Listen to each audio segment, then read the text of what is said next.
तो दोस्तों आज हम पढ़ेंगे अपने जावास्क्रिप्ट के अंदर ऑब्जेक्ट लिटरल्स के बारे में पढ़ेंगे। ऑब्जेक्ट लिटरल्स को हम कहाँ पर यूज़ करते हैं और इसकी हमें कहाँ पर ज़रूरत पड़ती है। ये जावास्क्रिप्ट के अंदर ये 6 वर्जन में आया था। इससे पहले जो हम ऑब्जेक्ट पढ़ चुके हैं, यानी कि हम किस तरीके से ऑब्जेक्ट को क्रिएट करते थे, रीड करते थे और आगे प्रिंट कराते थे, ये सारा कुछ हम पढ़ चुके हैं अपनी पिछली वीडियो के अंदर ऑब्जेक्ट के बारे में। लेकिन जब ES6 के अंदर वो जो ऑब्जेक्ट है जो हम पीछे पढ़ चुके हैं उसकी निस्बत इसको शॉर्ट कर दिया गया है, यानी कि इसके सिंटैक्स को छोटा कर दिया गया है। तो उसके हम 3-4 कुछ एग्जांपल देखेंगे किस तरीके से इसको हमारे ऑब्जेक्ट को जो छोटा कर दिया गया है वो हम देखेंगे। वेरिएबल्स है नेम नाम का, यानी कि let name is equal to, मैं इसके अंदर मैंने कोई स्ट्रिंग वैल्यू डाली हुई है। अब ये जो वेरिएबल्स है नेम नाम का, इसको मैं किसी ऑब्जेक्ट के अंदर लिखना चाहता हूँ, ऑब्जेक्ट के अंदर लगाना चाहता हूँ, तो मैं कैसे लिखूँगा। हम एक ऑब्जेक्ट क्रिएट करेंगे, उसके अंदर लिखेंगे प्रॉपर्टीज़ का नेम, नेम इज इक्वल, यानी कि नेम लिखेंगे, कोलन लगा के अपने वेरिएबल्स का नेम लिख देंगे।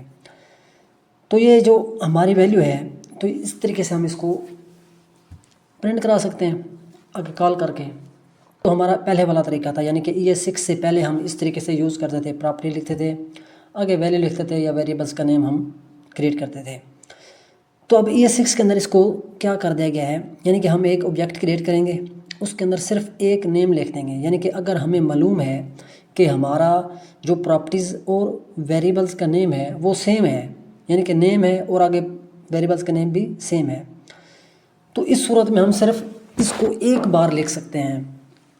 यानी कि कोई नेम के अलावा कोई और वर्ड है, अगर वो सेम आ रहा है, प्रॉपर्टीज़ और वैल्यू का नेम सेम है, तो हम क्या कर सकते हैं, इसको सिर्फ एक बार लिख सकते हैं। तो इसका हम प्रैक्टिकल करके देखते हैं। मैंने एक फ़ाइल ओपन की, मैं आपको दिखा देता हूँ। ये देखें, ये हमारी एक HTML की फ़ाइल है। तो इसके अंदर मैंने एक H1 लिया हुआ है ऑब्जेक्ट लिटरल्स, उसके अंदर यानी कि स्क्रिप्ट टैग्स के अंदर हम अपनी जावास्क्रिप्ट करेंगे। मैं क्या करता हूँ, सबसे पहले हम 2 या 1 वेरिएबल्स ले लेते हैं, यानी कि let name is equal to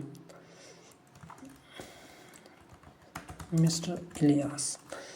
तो मैंने एक वेरिएबल्स बनाया नेम नाम का, इसके अंदर कुछ वैल्यू डाली। अब हम क्या करते हैं, इसको ऑब्जेक्ट में बनाते हैं। हम एक और ऑब्जेक्ट लेते हैं, वेर नाम का ऑब्जेक्ट लिया इज इक्वल टू, अब इसके अंदर हम प्रॉपर्टी डालेंगे, यानी कि नेम नाम की प्रॉपर्टी है, नेम कोलन लगा के हम अपने वेरिएबल्स का नेम लिख देंगे नेम। यानी कि मुझे ये वैल्यू अगर प्रिंट करानी है तो मैं इस अपने वेरिएबल का नेम लिखूँगा, क्या है, नेम।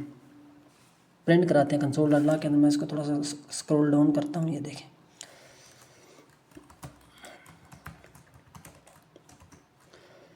अब इसके अंदर मैं अपने वेरिएबल्स का यानी कि ऑब्जेक्ट का नेम लिखूँगा, ऑब्जेक्ट। ये जो हमारा ऑब्जेक्ट है ये वाला, इसका मैंने नेम लिखा है तो इस कंसोल डॉट लॉग के अंदर।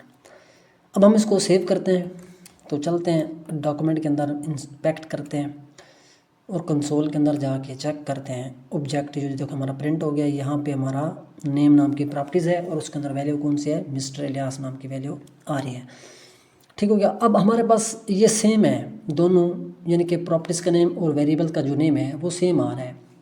अब ES6 के अंदर हमें इसका ये शॉर्टकट मिला है कि हम इसको सिर्फ एक बार लिख सकते हैं तो भी हमारा काम हो जाएगा। तो हम इसको एक बार लिख के चेक करते हैं। तो इस तरीके से हम क्या करते हैं, मैं यहाँ पे इसको कर देता हूँ, यानी कि एक बार इसको हटा देता हूँ, सिंपल सिर्फ एक बार लिखता हूँ। तो अगर मैं अभी इसको प्रिंट करता हूँ, यानी कि सेव करते हैं वैल्यू को, तो ये देखें तब भी हमारा काम हो गया है। नेम है और उसके अंदर क्या आ रहा है, मिस्टर इलियास आ रहा है।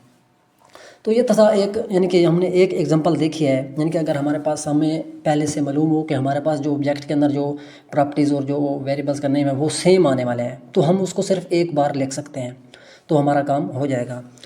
अब क्या है, अब दूसरा तरीका क्या है, दूसरी एग्जांपल क्या है, यानी कि हम वो देख लेते हैं। मिसाल के तौर पे हमारे पास एक वेरिएबल्स है n नाम का, उसके अंदर हमने वैल्यू डाली हुई है, स्ट्रिंग वैल्यू। अब मैं क्या करता हूँ, इसको ऑब्जेक्ट के अंदर इस वैल्यू को मैं एक प्रॉपर्टी के तौर पर लेना चाहता हूँ। यानी कि जो वेरिएबल्स n है, इसकी जो वैल्यू है n नेम नाम की, मैं अपने इस वेरिएबल्स को एक प्रॉपर्टी के तौर पर लिखना चाहता हूँ अपने ऑब्जेक्ट के अंदर। मैं क्या करूँगा, उस ऑब्जेक्ट के अंदर जाके n लिखूँगा और उसके अंदर स्क्वायर ब्रैकेट लगाऊँगा, कोलन लगा के आगे वैल्यू कोई भी वैल्यू डाल दूंगा तो वो हो जाएगा हमारा काम। अब हम क्या करते हैं, इसका भी प्रैक्टिकल करके देख लेते हैं। मैं यहाँ पे इसको हटा देता हूँ, यानी कि जो नेम है, अब मैं नेम को क्या करता हूँ, यानी कि हम इसको स्क्वायर ब्रैकेट में डाल देते हैं, कोलन लगा के। अब क्या हो गया, ये हमारी क्या बन गया, ये प्रॉपर्टीज बन गए हैं। तो आगे हम इसके अंदर कोई भी वैल्यू डाल सकते हैं। तो मैंने इसके अंदर कुछ वैल्यू डाल दी, ठीक हो गया। अब हमारे प्रॉपर्टीज़ का नेम क्या बनेगा, प्रॉपर्टी का जो नेम है वो बनेगा ये, ठीक है। और इसके अलावा हमारे इसकी जो वैल्यू होगी वो हमारी ये है। यहाँ पे हमने क्या किया है, सेमी कोलन नहीं लगाना, यहाँ पे सिर्फ कोमा लगाना है। इसको अगर मैं यहाँ पे अगर प्रिंट करता हूँ, सेव करते हैं, तो ये देखें यहाँ पे हमारे पास क्या आ गया, ये प्रॉपर्टीज़ है मिस्टर इलियास नाम की, और उसके अंदर जो वैल्यू आ रही है वो ये आ रही है, ठीक है। यानी कि हम वेरिएबल्स, किसी भी वेरिएबल की वैल्यू को किसी भी ऑब्जेक्ट के अंदर एज ए प्रॉपर्टीज़ के तौर पर ले सकते हैं इस तरीके से। यानी कि हम सिर्फ स्क्वायर ब्रैकेट लगाएंगे, उसके स्क्वायर ब्रैकेट के अंदर लिख के हम उसको एज ए प्रॉपर्टी के तौर पर लिख सकते हैं। तो थोड़ा सा क्लोज कर देता हूँ, ठीक है। अब मैं यहाँ पे लिखता हूँ यस, क्योंकि हमारे पास यहाँ पे स्पेस नहीं आती थी। अब मैं यहाँ पे अगर इसको सेव करूँ, देखें उसकी वैल्यू आ गई। यानी कि अगर मैं इसकी सिर्फ वैल्यू प्रिंट कराना चाहता हूँ तो मैं इसके साथ अपना जो ऑब्जेक्ट है उसके साथ अपनी प्रॉपर्टीज़ का नेम लिखूंगा तो उसकी वैल्यू प्रिंट हो जाएगी। अगर मैं यहाँ पे सिर्फ ऑब्जेक्ट को प्रिंट कराऊंगा तो प्रॉपर्टीज़ विद वैल्यू प्रिंट होगी। अगर सिर्फ मैं इसकी वैल्यू प्रिंट कराना चाहता हूँ अपनी प्रॉपर्टीज़ की, तो मैं यहाँ पे सिर्फ ऑब्जेक्ट डॉट अपनी प्रॉपर्टीज़ का नेम लिखूँगा जो मिस्टर इलियास है, तो वो हमारी जो वैल्यू हमने उसके अंदर डाली होगी तो वो हमारे प्रिंट हो जाएगी। मैं इसको थोड़ा सा जूम कर देता हूँ, ये देखें। अब हम क्या करना चाहते हैं, अब इसके अलावा हम इसके अंदर यानी कि इस कंप्यूटेड वैल्यू के अंदर हम क्या कर सकते हैं, अर्थमेटिक ऑपरेटर का भी यूज़ कर सकते हैं। यानी कि हम इसके अंदर कोई और नेम भी ऐड कर सकते हैं। मैं अगर यहाँ से पहले क्या करता हूँ, मैं यहाँ पे लिख देता हूँ और इसको हम हटा देते हैं, इस प्रॉपर्टीज़ को हटा देते हैं। अब पहले मैं आपको सिर्फ ऐसे ही प्रिंट करके दिखाता हूँ। यानी कि अब हमारी प्रॉपर्टीज़ कौन सी है, ये सिर्फ मिस्टर नाम की प्रॉपर्टी है। मैं अगर इसको यहाँ से सेव करता हूँ तो ये देखें प्रॉपर्टीज़ का क्या नेम है, मिस्टर, और उसकी वैल्यू जो आ रही है वो ये आ रही है। अब मैं इसके साथ कोई और नेम ऐड करना चाहता हूँ, यानी कि अपनी प्रॉपर्टीज़ के साथ मैं कोई और लफ्ज़ ऐड करना चाहता हूँ, तो वो कैसे कर सकते हैं, हम अर्थमेटिक ऑपरेटर का यूज़ करके कर सकते हैं। इसके अंदर ही इसके साथ मैं यहाँ पर क्या करूँगा, कॉन्कैटिनेशन का यूज़ करके, तो अब ये जो नेम है वो इसके साथ ऐड हो गया, ठीक है। तो ये मिस्टर इलियास इकट्ठा जाके बनेगा। अब मैं अगर इसको सेव करता हूँ तो ये देखें पहले क्या आ रहा था, सिर्फ मिस्टर आ रहा था, अब मिस्टर इलियास आ रहा है। अब हमारे प्रॉपर्टीज़ का नेम, हम इसके अलावा कोई और नेम भी रख सकते हैं। मैं यहाँ पे कोई स्टूडेंट नेम रख सकता हूँ, कोई भी रख सकता हूँ, यानी कि नेम मैं ऐसे यहाँ पे लिख देता हूँ और यहाँ पे लिख देता हूँ नेम। तो अब अगर सेव करता हूँ तो ये देखें एस नेम का मतलब यानी कि स्टूडेंट नेम हमारा जो है वो बन गया है। यानी कि इस तरीके से हम अपनी प्रॉपर्टीज़ का नेम लिख सकते हैं। आगे उसके साथ हम इसके अंदर अर्थमेटिक ऑपरेटर का यूज़ करके भी इसके अंदर ऐड कर सकते हैं कोई और लफ्ज़। तो इसको इस तरीके से हम इसकी वैल्यू चेक कर सकते हैं। अब मैं क्या कर सकता हूँ, यानी कि इस कंप्यूटर वैल्यू को मैं इसी एज ए मेथड के तौर पर भी यूज़ कर सकता हूँ। यानी कि हम इसको किसी फंक्शन के अंदर डाल के भी प्रिंट करा सकते हैं। मैं क्या करता हूँ, हम एक फंक्शन बनाते हैं। मैं एक FUN नाम का एक फंक्शन बनाता हूँ। अब इसके अंदर हम फंक्शन मैं क्या करता हूँ, इसके अंदर रिटर्न कर देते हैं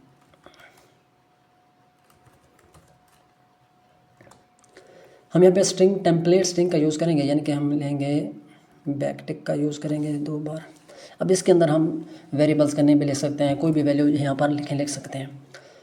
तो ये हम पीछे पढ़ चुके हैं टेम्पलेट स्ट्रिंग को हम किस तरीके से यूज़ करते हैं। तो मैं यहाँ पे सबसे पहले लिखूँगा डॉलर्स और उसके अलावा मैं यहाँ पे करली ब्रैकेट्स का लिखूँगा। यानी कि दिस का मतलब है इसी के अंदर, यानी कि इसी ऑब्जेक्ट के अंदर जो वेरिएबल्स का नाम है मैं उसको प्रॉपर्टीज़ का जो नाम है मैं उसको यूज़ करने वाला हूँ। दिस डॉट एस तो थोड़ा कैपिटल है, एस नेम। इसके अलावा मैं इसके अंदर कोई और भी चीज़ लिख सकता हूँ।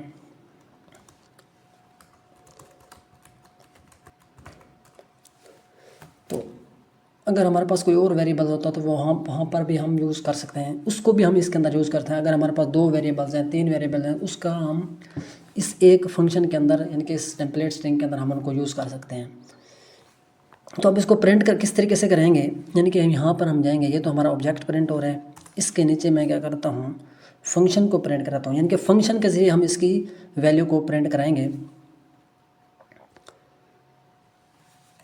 मैं यहाँ पे लिख लूँगा कंसोल लॉग। अब इसके अंदर हम लिखेंगे सबसे पहले ऑब्जेक्ट डॉट fun नाम का जो फंक्शन है। अब अगर मैं यहाँ पे सेव करता हूँ तो ये देखें, तो हमारे पास पहले क्या हो रहा है, सिर्फ ऑब्जेक्ट के अंदर जो आ रहा है वो प्रिंट हो रहा है, ठीक है। उसके अलावा ऑब्जेक्ट के अंदर क्या है, एक यानी कि प्रॉपर्टीज़ है नेम नाम की, स्टूडेंट नेम नाम की, और उसके अंदर क्या आ रहा है, ये वेब डेवलपमेंट कोर्स यानी कि एक वैल्यू आ रही है। उसके बाद हमने एक फंक्शन लिया, फिर फंक्शन के अंदर हम इसको प्रिंट कराना, ये सारा कुछ आ रहा है। उसके बाद हमने 2 बार हमने इसको कॉल किया यहाँ पे, ठीक है। एक सिर्फ ऑब्जेक्ट को कॉल किया है, इस पूरे ऑब्जेक्ट के अंदर क्या क्या आ रहा है वो हमारे पास आ रहा है। दूसरा हम सिर्फ हमने फंक्शन को हमने कॉल किया है, तो ये देखिए फंक्शन के अंदर हमने जो चीज़ लिखी वो हमारे पास आ गई है। ये जो हमने स्टेटमेंट लिखी है इस फंक्शन के अंदर, तो वो एज इट हमारे पास प्रिंट हो गया, ये वाली, ठीक हो गया ये चीज़। तो इस तरीके से हम इसको फंक्शन के एक यानी कि इसके अंदर एक मेथड के ज़रिए भी हम इसको प्रिंट करा सकते हैं।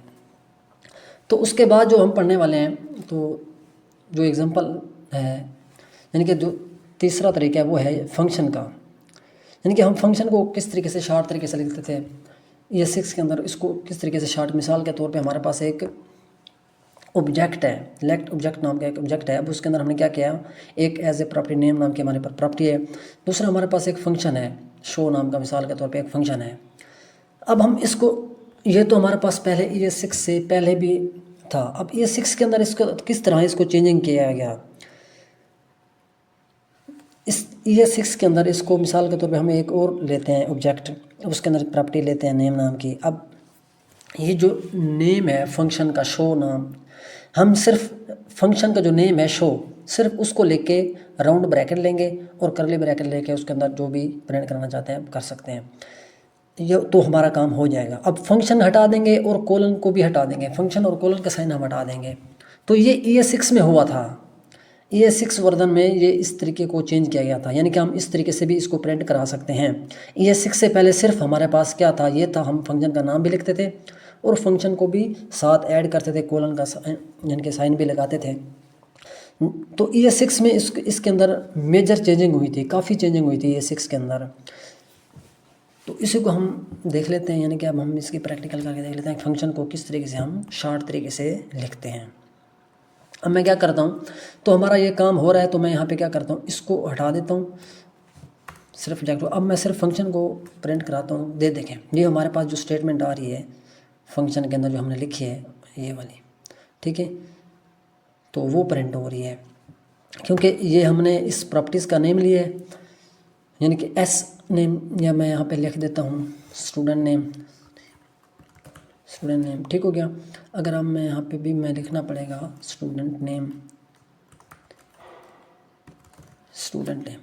तो अगर मैं इसको सेव करता हूँ तो ये देखें ये हमारे पास इसकी हम वैल्यू उठा रहे हैं। उसके अलावा हमने इस फंक्शन के अंदर जो स्टेटमेंट लिखी तो वो भी हमारी प्रिंट हो रही है, साथ इकट्ठी प्रिंट हो रही है, ठीक है, कंबाइन करके। तो ये दो जो स्टेटमेंट आ रही है वो ये आ रही है। अब मैं क्या करूँगा, इस फंक्शन को हमने जो लिखा हुआ है, इसका लिखने का जो तरीका है, मैं इसको शॉर्ट करने वाला हूँ। यहाँ से हम क्या करेंगे, ये जो फंक्शन लिखा हुआ है इसको मैं हटा दूँगा, इसको भी हटा दूँगा, और साथ जो कोलन आ रहा है का साइन आ रहा है वो भी हम हटा देंगे। अब सिर्फ फंक्शन का नेम है और राउंड ब्रैकेट लगाई है और करली ब्रैकेट के अंदर हमने अपना रिटर्न किया हुआ है। अब हम क्या करते हैं, इसके अंदर एज ए पैरामीटर भी वेरिएबल्स भी डाल सकते हैं। मैं यहाँ पे अगर इसको सेव करता हूँ, पहले ये देखते हैं कि ये हमारा अब काम सही करता है जैसे पहले कर रहा था। तो इसको सेव करते हैं तो देखते हैं ये वैसे ही काम कर रहा था जैसे हमारा पहले वाला फंक्शन काम कर रहा था। हमने क्या किया, फंक्शन में हटा दिया, कोलन का साइन भी हटा दिया, यानी कि फंक्शन नाम का जो लफ्ज़ था उसको भी हमने हटा दिया और कोलन को भी हटा दिया, तब भी हमारा वैसे ही काम कर रहा है। तो इसको एक और भी तरीका है इसको कॉल कराने का। यहाँ पे हम क्या करते हैं, फंक्शन को कॉल कराने का एक और भी तरीका यहाँ पे हम क्या करते हैं, यानी कि डॉट्स को हटा के मैं क्या करूँगा, यहाँ पे स्क्वायर ब्रैकेट ले लूँगा, साइन ले सकते हैं, तो भी हमारा वैसे काम करेगा जैसे पहले काम कर रहा था। तो ये देखें, ये भी एक चेंजिंग हुई है इसके अंदर। हम इस तरीके से भी फंक्शन को कॉल करा सकते हैं। तो इसके अलावा जो हमारा फंक्शन का नेम है उसको भी हम, उसके अंदर भी हम इसको कोटेशन में भी डाल सकते हैं, यानी कि इसको भी हम कोटेशन, सिंगल कोटेशन या डबल कोटेशन के अंदर इसको भी हम डाल सकते हैं। अगर मैं यहाँ पे सेव करता हूँ तो ये देखें, ये फिर भी वैसे ही काम कर रहा है जैसे हमारा पहले वाला काम कर रहा था। इसके अंदर हम कुछ और लफ्ज़ भी स्पेस दे के डाल सकते हैं, यानी कि मैं लिख दूँ फंक्शन शो। तो अब अगर मैं सेव करता हूँ तो ये देखें यहाँ पे एरर आ गया है, तो इसको मैं हटा दूँगा। क्योंकि एरर क्यों है, यहाँ पे हम, यहाँ पर भी हम लिखेंगे शो।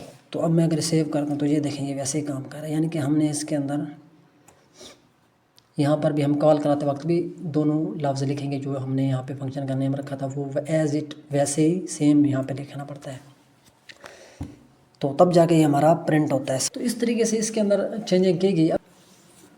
तो तब तक के लिए इतना ही। Thank you, take care, bye bye.